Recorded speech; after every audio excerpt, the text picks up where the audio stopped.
I will forever remember reading the scene in the first Hunger Games where Katniss wakes up to the forest ablaze. I remember thinking, wow, this is such a thrilling adventure. This is the kind of feeling I want people to have when they read my books. The fourth wall is slowly getting to a place where I can publish it. A link in the description to learn more. But one of the things I feel I lack as a writer is the ability to write well-paced, gripping action. So I went back to the Hunger Games to see what Suzanne Collins did to create such an unforgettable ride. I thought I knew what I would learn. It's the same thing I've been learning in almost every writing topic I've researched lately. Root everything in character. While that's not completely off base, I found something surprisingly concrete and formulaic. Katniss and the other tributes are standing on the platforms around the cornucopia for about a minute.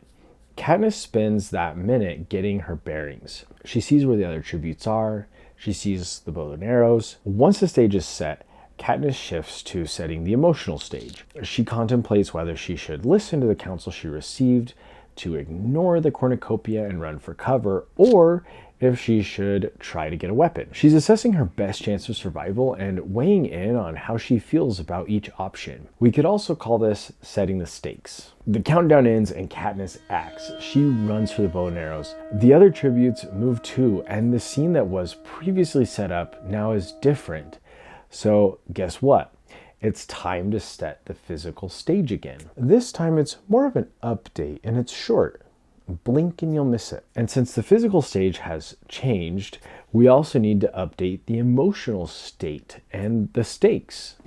And then she acts. So there are 3 steps. Set the physical stage, set the emotional stage or stakes, act until the stage has changed, and the honorary 4th step, repeat until the action ends. Throughout the rest of the novel, Suzanne Collins follows this pattern almost exclusively. She hardly ever strays from the course. The few times she switched up the pattern was to deliver some kind of punch.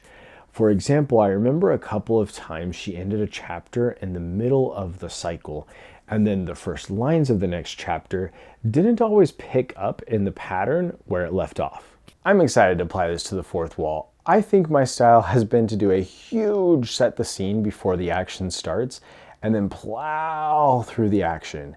I'm not even sure how I do the emotional stuff. I want to apply this new formula and try taking each moment of the action in stride instead of trying to do everything at once. That sounds a little bit too much like life advice.